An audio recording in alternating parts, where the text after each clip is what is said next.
Hello दोस्तों, नमस्कार। आज हम एनएक्स सॉफ्टवेयर के अंदर मोल्ड के एक पार्ट को डिजाइन करना सीखेंगे, जो कि होगा इजेक्टर प्लेट। तो चलिए हम आज इजेक्टर प्लेट को डिजाइन करना सीखते हैं। हम सबसे पहले स्केच पर जाएंगे। स्केच पर जाने के बाद यहाँ से एक हम प्लेन लेके यहाँ ओके कर देते हैं। तो ये अपने आप ये जो होता है, इसका क्या है कि ओरिजिन वो एक डायरेक्शन में सीधा हो जाता है। और यहाँ से मैं फ्रॉम सेंटर रेक्टेंगल एक क्रिएट कर रहा हूँ। इसे मैं सीधा करके यहाँ एक रेक्टेंगल क्रिएट कर लिया। अब मैं इसका डायमेंशन एक सेट कर दूंगा 150 बाई 200 का। मैं एक वो रेक्टेंगल बना रहा हूँ, जिसको मैंने इजेक्टर प्लेट का साइज लिया है 150 बाई 200 का। अब मैं इसे यहाँ से फिनिश कर देता हूँ। फिनिश करने के बाद एक्सट्रूड पर जाऊंगा और रीजन बाउंड्री सिलेक्टेड है। यहाँ से 20 mm के थिकनेस में मैं एक प्लेट ले लेता हूँ और कर देता हूँ अप्लाई। कमांड को क्लोज करते हैं, फिर एक स्केच लेते हैं और ये वाले फेस पर मुझे स्केच ड्रॉ करना है, जो कि एक सर्कल बनाऊंगा। तो सबसे पहले मैं यहाँ पे एक सर्कल क्रिएट करता हूँ और इसका डायमेंशन मैं दे देता हूँ 16 mm, ताकि हम 16 mm का पिन इसमें ले सके। फिर मैं यहाँ से रैपिड डायमेंशन पर जाऊंगा और इस सेंटर से इस एज का जो डिस्टेंस है उसे मुझे 20 mm देना है। ये 20 mm दे दिया और यहाँ से इसका मैं डिस्टेंस भी दे देता हूँ 20 mm। ये कोई वैसे डायमेंशन नहीं है, पर ये बस अपने माइंड में कैलकुलेट करके मैं डाल रहा हूँ। आप अपने रिक्वायरमेंट के हिसाब से वहाँ पे रख सकते हैं। और यहाँ से फिर मैं जाऊँगा डायरेक्ट स्केच में। यहाँ एक मिरर कमांड है, मैं उसको सिलेक्ट करता हूँ और यहाँ से मैं इस स्केच को सिलेक्ट किया और यहाँ से इसे सेंटर लाइन देना है। तो मैं ये वाला फेस का सेंटर लाइन दे देता हूँ और अप्लाई कर देता हूँ। तो आप देख सकते हो ये कर्व है जो मिरर हो चुका है इस सेंटर के हिसाब से। फिर मैं इसे दोनों को सिलेक्ट करता हूँ और फिर से मैं एक बार इस वाले फेस को सेंटर मानता हूँ और यहाँ से मैं कर देता हूँ ओके। यहाँ मैं अप्लाई भी कर सकता हूँ, पर हम अप्लाई तब इस्तेमाल करते हैं जब मान लीजिए हमें इस अगर मैं ओके कर देता हूँ ना, तो ये कमांड अपने आप क्लोज हो जाता है। अगर आप अप्लाई करते हो तो ये कमांड ओपन ही रहता है, ये क्लोज नहीं होता है। तो अगर इस फीचर्स का फिर इस्तेमाल करना है या इस कमांड का और भी यूजेस हैं तो हम इसे अप्लाई करते जाते हैं, नहीं तो हम इसे ओके कर देते हैं। ओके करते ही कमांड हमारा क्लोज हो जाता है। ये अप्लाई और ओके में डिफरेंस थोड़ा सा मुझे मिला है, जो मैंने आप लोगों को शेयर किया है। अब मैं यहाँ से इसे फिनिश कर दूंगा। फिनिश करने के बाद मैं यहाँ पर एक्सट्रूड करूँगा। एक्सट्रूड में जाकर ये वाले फेस को सिलेक्ट किया और इस वाले फेस को सिलेक्ट करके ये और यहाँ से मैं कर दूंगा रिवर्स डायरेक्शन। रिवर्स डायरेक्शन में जाकर इसे और थोड़ा नीचे कर देता हूँ। यहाँ से वैल्यू कोई बात नहीं, इतना 20 पर ही रहने देते हैं। ये सिलेक्टेड था पर ये सिलेक्टेड वो हट गया कर्व। इसे फिर से सिलेक्ट कर लेते हैं एक बार और यहाँ से मैं कर देता हूँ इसे सब्सट्रैक्ट इस बॉडी में से और यहाँ से अप्लाई कर देता हूँ। ये जैसे आप देख सकते हो आपके सामने 4 होल क्रिएट हो चुके हैं, जो कि 16 mm का है। इसमें हमें रिटर्न पिन डालना है। अब मैं यहाँ से रीजन बाउंड्री से जाकर यहाँ सिंगल कर्व पे जाऊँगा और इस वाले कर्व को सिलेक्ट करता हूँ। ऊपर वाले ये ऊपर वाले कर्व को मैंने सिलेक्ट किया है और ये जो 20 mm लिख रहा है यहाँ पे मैं -6 का वैल्यू इनपुट करता हूँ, ताकि वो नीचे की तरफ चला जाए। अब आप देख सकते हो ये प्लेट की तरफ अंदर की तरफ -6 में चला गया है और यहाँ मैं ड्रैग करके थोड़ा इसे नीचे लाता हूँ और यहाँ ऑफसेट का ऑप्शन जो है इसको ओपन कीजिए और नॉन पे जो है इसे सिंगल साइड ऑफसेट करके यहाँ से वैल्यू इनपुट कर सकते हैं, जितना आपको ऑफसेट करना है इस होल के अंदर की तरफ या बाहर की तरफ। तो मैं फिलहाल इसे बाहर की तरफ रखा हूँ। अगर मैं यहाँ माइनस में वैल्यू डालूंगा तो ये अंदर की तरफ ऑफसेट हो जाएगा और फिर से यहाँ जाके मैं अप्लाई कर देता हूँ। तो आप देख सकते हो हमारे सामने जो है रिटर्न पिन के लिए होल हमने क्रिएट किया है, जो कि यहाँ पे ये काउंटर है। रिटर्न पिन जब हम लगाएंगे तो उसमें हेड होते हैं जो यहाँ आके फिट बैठ जाते हैं। तो इस तरीके से हमें यहाँ बनाना होता है। अभी मैं इसमें और कुछ चीज़ें बनाऊंगा, उसके लिए मुझे स्केच लेना पड़ेगा। मैं एक एक करके इसलिए कर रहा हूँ ताकि एक एक चीज़ क्लियर होता चले। तो यहाँ से मैं एक और बनाऊंगा सर्कल, इसके सेंटर में बिल्कुल। तो यहाँ से हमें सेंटर अगर चाहिए तो उसके लिए क्या करेंगे, हम पहले एक लाइन ड्रॉ करते हैं इसके मिड पॉइंट से लेके इसके मिड पॉइंट तक, और फिर यहाँ भी दे देता हूँ मैं, शायद आगे ज़रूरत पड़े, इसके मिड पॉइंट से इसके मिड पॉइंट तक। अब इस लाइन कमांड को मैं क्लोज करता हूँ और ये वाले लाइन को मैं कर देता हूँ कन्वर्ट टू रेफरेंस। ये रेफरेंस लाइन है। अब यहाँ पे मैं एक सर्कल लूँगा, जो कि इस लाइन पर जाके मैं यहाँ एक सर्कल ड्रॉ करूँगा।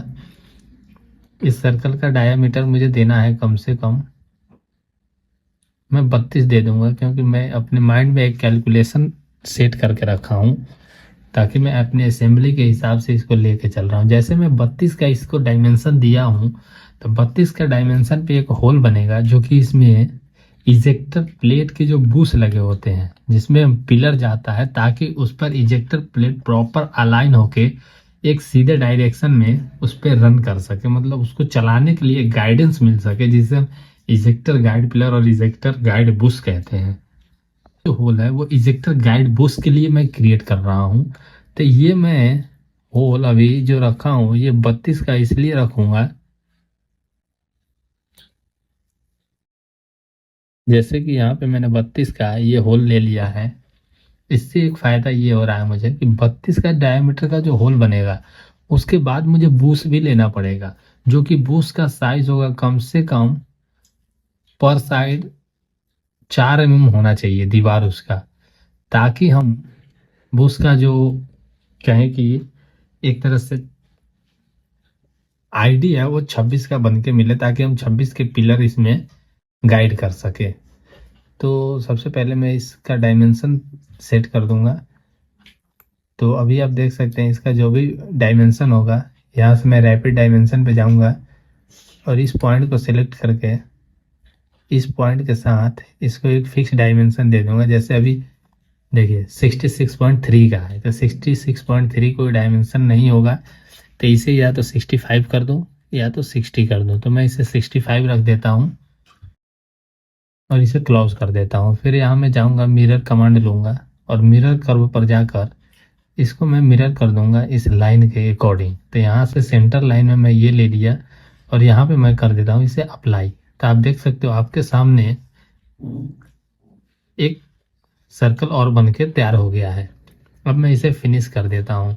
फिनिश करने के बाद एक्सट्रूड पर जाऊंगा, एक्सट्रूड पर जाकर यहाँ से सिंगल कर्व है, तो सिंगल कर्व पे इसे सेलेक्ट करना है। जैसे ये हमने सेलेक्ट कर लिया है और ये कर लिया।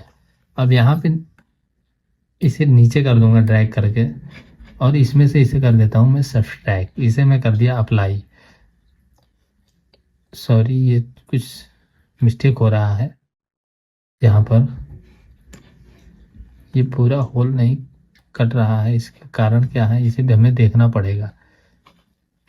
ये जो दिक्कतें आई है, चाहो तो मैं इसको यहाँ से वीडियो एडिट कर सकता हूँ कट करके और फिर मैं इसे अपलोड कर दूंगा, लेकिन नहीं, मुझे जो प्रॉब्लम आई है उस प्रॉब्लम को कैसे मैं सोल्व कर रहा हूँ ये वीडियो में आपको दिखाना बहुत ज़रूरी है, ताकि आप भी ऐसे जब प्रॉब्लम आए तो आप भी उससे आसानी से निपट सको और उसे सॉर्ट आउट कर सको।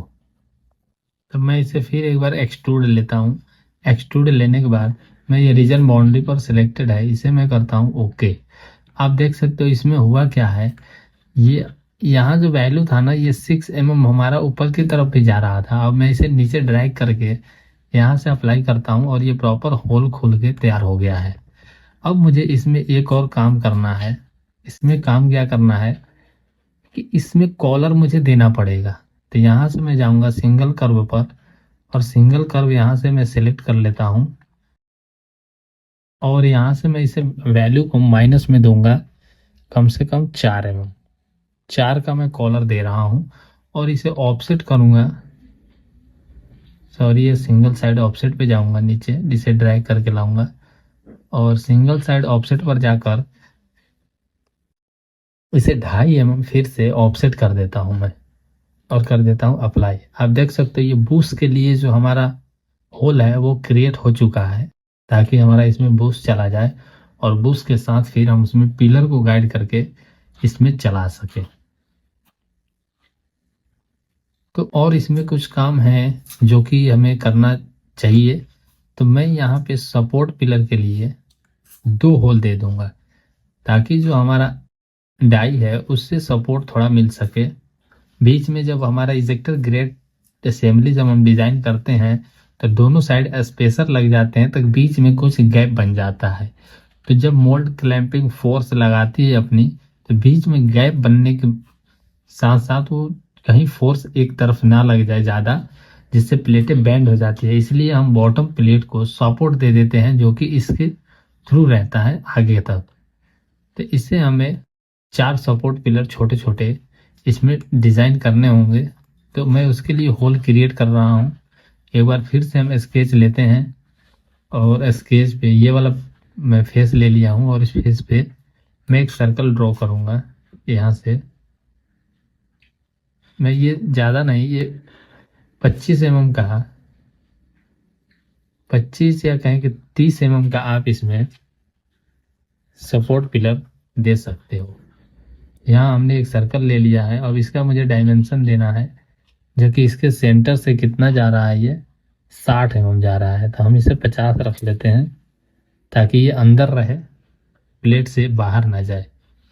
ये हमने दे दिया है और इस सेंटर से फिर से रैपिड डायमेंशन हमें लेना होगा, ताकि इस सेंटर से मैं डायमेंशन दे सकूं। इस रैपिड डायमेंशन के जरिए मैं यहाँ पे इसको डायमेंशन दे दूंगा। अभी ये हमारे पास 32 mm का है, तो मैं 35 कर देता हूँ। 35 पर मैं इसे कमांड को क्लोज करता हूँ और इसको करता हूँ मिरर। इस कर्व को मैं मिरर करूँगा इस फेस से। सेंटर लाइन मेरा ये होगा, अप्लाई कर दिया। फिर ये दोनों को सिलेक्ट किया, फिर सेंटर लाइन हमें चाहिए, तो हम ये वाला सेंटर लाइन दे के इसे कर देते हैं अप्लाई। तो आप देख सकते हो यहाँ पे हमारे सामने स्केच बन गया है। इसे मैं ओके कर दिया हूँ। ओके करने के बाद मुझे एक्सट्रूड में जाना होगा और एक्सट्रूड में जाकर इसे रीजन बाउंड्री पे लेते हैं। रीजन बाउंड्री लेकर मैं यहाँ से ये सिलेक्ट करता हूँ और इसे नीचे की तरफ एक्सट्रूड करता हूँ और इसमें से सब्सट्रैक्ट कर दिया। तो आप देख सकते हो आपके सामने एक इजेक्टर प्लेट कंप्लीट तो नहीं है, लेकिन फिर भी कुछ हद तक बन के तैयार हो गया है। अब हम इसमें थोड़ा और काम करेंगे, जिसमें हमें इजेक्टर पिन देना होता है ताकि पार्ट को इसे निकाला जा सके। तो इजेक्टर पिन डिजाइन करने के लिए प्रोफाइल पर भी डिपेंड करता है, लेकिन मैं फिलहाल अभी बीच में एक सेंटर में पिन के लिए होल क्रिएट कर दूंगा, जो कि कैचर पिन का काम करता है कैविटी साइड के रनर को पकड़ने के लिए। तो चलिए इस फेस को फिर से मैं ले लेता हूँ और यहाँ से मैं एक सर्कल या फिर एक पॉइंट भी ड्रॉ कर सकता हूँ। तो मैं यहाँ से एक सर्कल ड्रॉ कर लिया जो कि 6 mm का होगा और यहाँ से मैं वैल्यू देके इस कमांड को क्लोज करता हूँ। फिनिश करने के बाद हम क्या करेंगे, इसे एक्सट्रूड कर दूंगा। सर्कल ड्रॉ करके काम को करने का एक फ़ायदा ये होता है कि जब हम आगे के कमांड को अप्लाई करते हैं तो उसके सर्कल का इस्तेमाल कर लेते हैं। तो चलिए अब आगे क्या करते हैं, ये वाला सिंगल कर्व पे जाता हूँ और यहाँ से ये वाले कर्व को सिलेक्ट करना है मुझे। इस कर्व को सिलेक्ट कर लिया और वैसे फिर मैं इसे ऑफसेट करूँगा। 6 का पिन है तो दोनों तरफ अगर 4-4 mm भी जाता है तो ये 10 हो जाएगा, और 6 को पिन को 5 mm गाइड करवा देंगे तो -5 फिर भी काफ़ी है इतना। और इस हिसाब से हम इसे कर देते हैं अप्लाई। तो आप देख सकते हो आपके सामने एक सेंटर में हमारा कैचर पिन का होल भी क्रिएट हो चुका है। अब हमें रह गया इसमें बोल्टिंग का, क्योंकि हमें इस प्लेट में बोल्टिंग देना है ताकि ये पीछे से जो बैक प्लेट आएगा वो इसमें लगे पिन को होल्ड कर सके या उसे मतलब कि क्लैंप करके रखे। तो हमें बोल्टिंग के लिए भी होल देना चाहिए।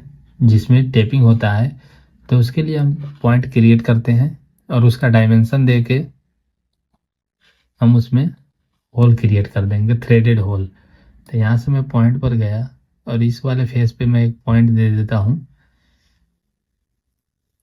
2 यहाँ दे देते हैं और एक इधर ऊपर नीचे दे देंगे। वो डायमेंशन सेट करना पड़ेगा अगर कोई दिक्कत आई तो चलिए फिलहाल मैं देखता हूँ पॉसिबल है कि नहीं।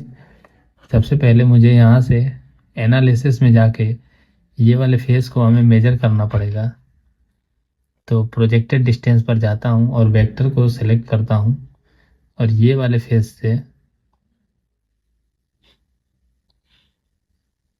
इस सर्कल का एक पॉइंट सिलेक्ट करता हूँ और देखता हूँ ये 16 mm है। यहाँ से इसके बीच की डिस्टेंस 16 mm है, यानी कि हम 8 mm का बोल्टिंग दे सकते हैं।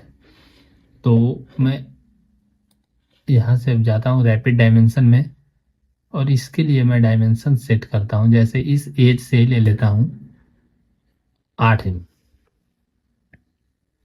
जब इस एज से 8 mm लूँगा तो कम से कम 8 की बोल्टिंग दूंगा तो 4 mm उधर भी जाएगा वो। और 8 की बोल्टिंग के लिए कम से कम 8 4 12 13 mm का काउंटर होना चाहिए। तो 13 mm के काउंटर के लिए 7 mm, 6.5 7 mm जो इसके बैक प्लेट लगेंगे उसमें भी जाएगा, लेकिन थोड़ा बहुत दीवार बच जाएगा। यहाँ पे कैलकुलेशन मिस्टेक है या फिर कहें कि कुछ दिक्कत है जिसके वजह से हमें आगे प्रॉब्लम हो जाएगी। तो ये सब चीज़ों को ध्यान में रख के चलना होता है। तो अब मैं इस पर डबल क्लिक करता हूँ और इस डायमेंशन को कर देता हूँ यहाँ से 0 और कर दिया ओके। तो एक डायमेंशन हमने सेट कर दिया है।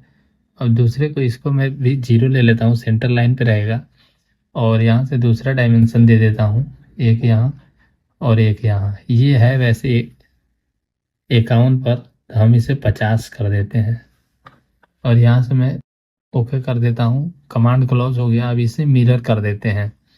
मिरर ये वाले को इस सेंटर लाइन के साथ मिरर कर दिया और अप्लाई कर दिया। ये वाली जो पॉइंट है इसको मैं इसके सेंटर लाइन को मानकर यहाँ से मिरर कर दिया। अब मैं इसे फिनिश करूँगा और होल इन्वायरमेंट में जाएंगे और यहाँ से थ्रेडेड होल हमें सिलेक्ट करना है। होल सीरीज पर है, हमें थ्रेडेड होल लेना है और यहाँ से M6 या M8 की बोल्टिंग दे सकते हैं। तो फिलहाल हमारे पास बॉटम प्लेट में काउंटर के लिए जगह नहीं बच रहा है, इसलिए हम M6 की होल के लिए करते हैं कुछ। तो यहाँ से मैं ओके कर दिया ये। तो आप देख सकते हो आपके सामने इसमें M6 की बोल्टिंग के लिए होल क्रिएट हो चुका है। यहाँ से हमें डेप्थ अपने हिसाब से थोड़ा देना होगा, क्योंकि 9-10 mm पे ये पकड़ नहीं बनाएगा। तो ये 20 की प्लेट है तो कम से कम 15 mm हम इसके साइज को दे देते हैं और ये उठा नहीं रहा है, देखते हैं क्या होता है। तो आप देख सकते हो आपके सामने एक इजेक्टर प्लेट बनकर रेडी हो चुका है। इसमें थोड़ा सा काम है, उसको मैं कर देता हूँ फटाफट, ताकि वीडियो काफ़ी लंबा हो गया है एक एक चीज़ों को समझने में।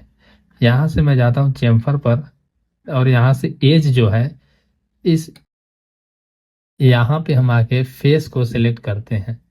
ये वाला फेस को मैं सिलेक्ट किया और इधर आके दूसरे फेस को मैं सिलेक्ट करके अप्लाई कर देता हूँ। तो आप देख सकते हो हर जगह चेम्फर लग गया है। तो इस कॉर्नर पे रह गया है ताकि ये उस फेस से जुड़ा हुआ नहीं था। तो यहाँ से मैं जाऊँगा सिंगल कर्व पर और ये वाले फेस को भी सिलेक्ट करूँगा और यहाँ से अप्लाई कर दूंगा। एक हमें मोटा चेम्फर देना होता है जो कि मोल्ड रेफरेंस या मोल्ड रेफरेंस के लिए काम आता है। तो इसके लिए मुझे ये वाले कॉर्नर पर एक मोटा चेम्फर देना होगा। तो सबसे पहले मैं ये चेम्फर को डिलीट करता हूँ और यहाँ से अप्लाई करके फिर से एक बार चेम्फर कमांड पे जाता हूँ और ये वाले एज को सिलेक्ट करता हूँ और यहाँ 10 mm का चेम्फर अप्लाई कर देता हूँ और इसे कर दिया अप्लाई। अब आप देख सकते हो आपके सामने इजेक्टर प्लेट बनकर तैयार हो गया है। ये 2 mm का जो चेम्फर है ये थोड़ा ज़्यादा लग रहा है, लेकिन आप इसे अपने हिसाब से एडजस्ट कर लेना। और हम जाएंगे अब यहाँ से शो एंड हाइड में। शो एंड हाइड में जाने के बाद हम करेंगे ऑल को माइनस और यहाँ से बॉडी को प्लस कर देंगे। हमारे सामने बॉडी आ गया है। अब हम इसका एक बार कलर चेंज कर देते हैं। तो हम व्यू में जाएंगे, व्यू में जाने के बाद एडिट ऑब्जेक्ट डिस्प्ले पर जाके ऑब्जेक्ट को सिलेक्ट करते हैं। यहाँ से हमें कलर लेना होगा, तो हम अपने हिसाब से जो भी आपको अच्छा लगे वो कलर आप इसे दे देना। मैं थोड़ा लाइट कलर दे रहा हूँ, लाइट ब्लू। आप देख सकते हो एक इजेक्टर प्लेट हमारा बन के तैयार हो चुका है और ये काफ़ी अच्छा लग रहा है। इसमें हम कलर कोडिंग भी करते हैं फेस के लिए, जैसे कि मैं आपको अभी एक करके दिखा रहा हूँ। एडिट ऑब्जेक्ट डिस्प्ले पर जाऊंगा और यहाँ पर जाकर फेस को सिलेक्ट करूंगा। ये वाला जो दो फेस है ये थोड़ा एक्यूरेसी चाहिए, यानी एक तरह से कहें कि H7 चाहिए। तो मैं इसका कलर कोडिंग कर देता हूँ। इसको मैंने पिंक कलर से दे दिया ताकि जब कोई इस पे काम करे तो वो समझ जाए कि ये कलर का मतलब कुछ और है और वो उस हिसाब से यहाँ पर मशीनिंग करेगा। इसलिए मैं इसको पिंक कर दिया कि ये थोड़ा एक्यूरेसी है, आप यहाँ पे ध्यान रखना। और मैं बता दूंगा कि ये किस टाइप का होल बनेगा, H7 बनेगा या इस 13 भी आता है, इस 14 भी आता है, तो किस टाइप का होल है ये। इसलिए मैं इसको कलर कोडिंग कर दिया। थोड़ी सी इसकी खूबसूरती बढ़ाने के लिए मैं यहाँ पे जाऊँगा शेडिंग में। शेडिंग में जाकर ग्लोब पे जाके कुछ और तरीके से कलर यहाँ पे मैं इसको दे सकता हूँ। आप देख सकते हो कितना मस्त लग रहा है ये। यहाँ से और भी चेंजेस कर सकते हैं, फिनिशिंग आ जाती है थोड़ी सी और ये एक तरह से थोड़ा अच्छा चमकने लगता है।